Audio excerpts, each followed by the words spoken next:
Euh, Aujourd'hui, je voulais vous parler du processus de cire perdue. Donc, j'ai fait cette petite figurine en terre, en poterie.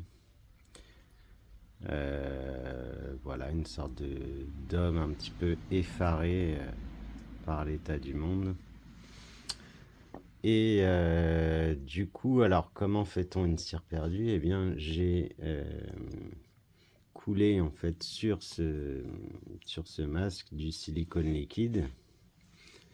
Ensuite, j'ai enlevé ce silicone une fois solidifié et j'ai coulé de la cire à l'intérieur. Voilà. Ce qui m'a donné donc une réplique de mon modèle en cire. Que voici. Donc elle n'est pas nickel parce que j'ai fait du plâtre à côté. Donc il y a un tout petit peu de plâtre qui est venu dessus. Voilà, là j'ai gravé le titre.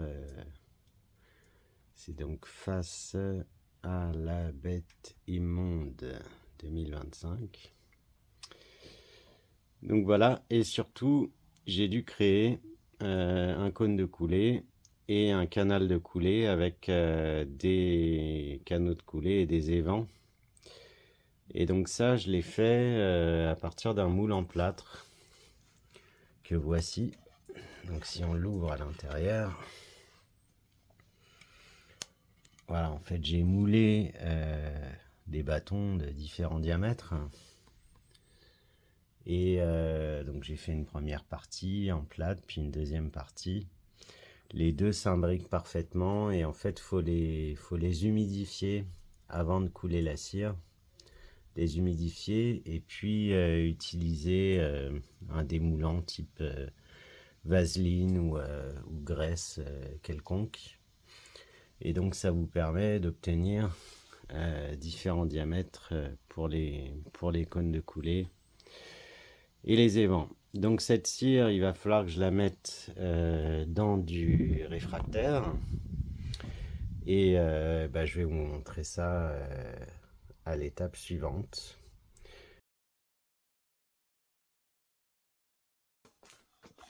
Donc pour le réfractaire, il me faut 1 kg de plâtre, 500 g de sable fin et 500 g de chamotte. 800 ml d'eau. Pour renforcer la cohésion de mon plâtre, je rajoute de la fibre de verre, 20 g à peu près. Bon voilà, j'ai mis une première couche de contact. Je pense que j'ai mis un peu trop de fibres. Du coup, là, mon cône de coulée a cassé, donc j'ai dû le ressouder. Voilà, bah écoutez, on verra bien ce que ça donne. Je passerai la deuxième couche bientôt, et donc à suivre. Bonjour à tous. Donc j'ai fait 3 couches au total. En additionnant un petit peu à mon mélange, un peu de mortier réfractaire. Voilà, bon là j'ai enlevé un petit peu de cire du cône de coulée au chalumeau. Et puis donc ça, ce moule là, je vais le mettre à cuire.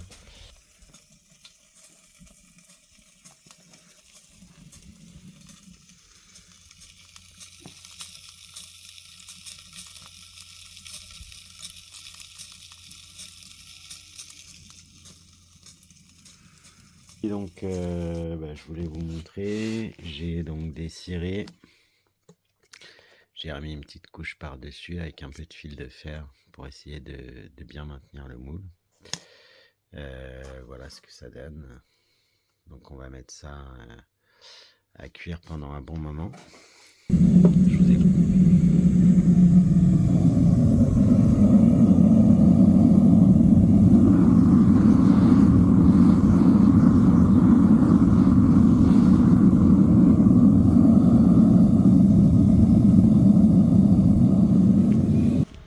Donc là j'ai chauffé une bonne demi-heure à feu très doux donc, Et vous voyez la cire qui commence à se calciner, ce qui reste de cire.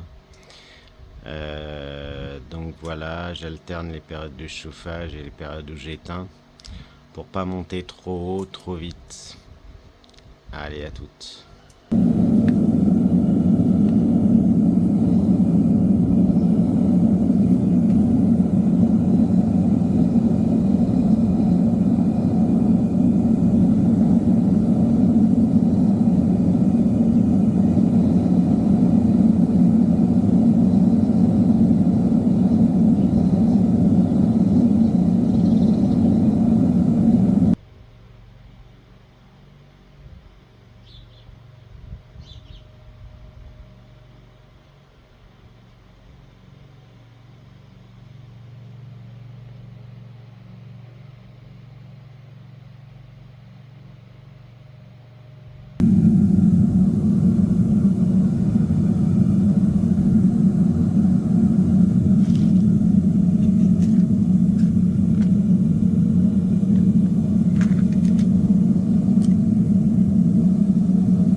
Bon alors, après un premier décochage, c'est pas trop mal.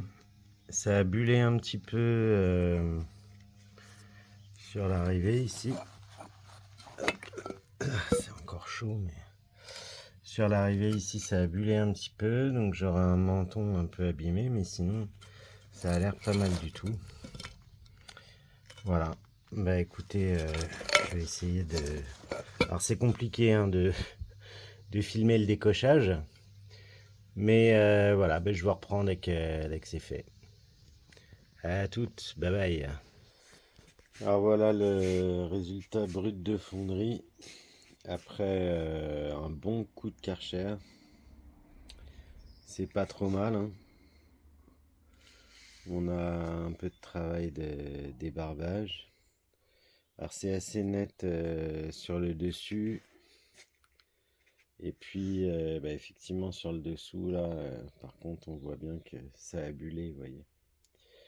Mais franchement sinon, je suis vraiment content du résultat. J'avais déjà fait des cires perdues en cylindre. Et je trouve que la technique du moule de poté, là, comme ça, avec plusieurs couches et de la fibre de verre, c'est vraiment mieux. Voilà, je trouve que l'aspect final est vraiment chouette. Voilà, bah écoutez, je vais polir, essayer de polir tout ça, et barber, etc.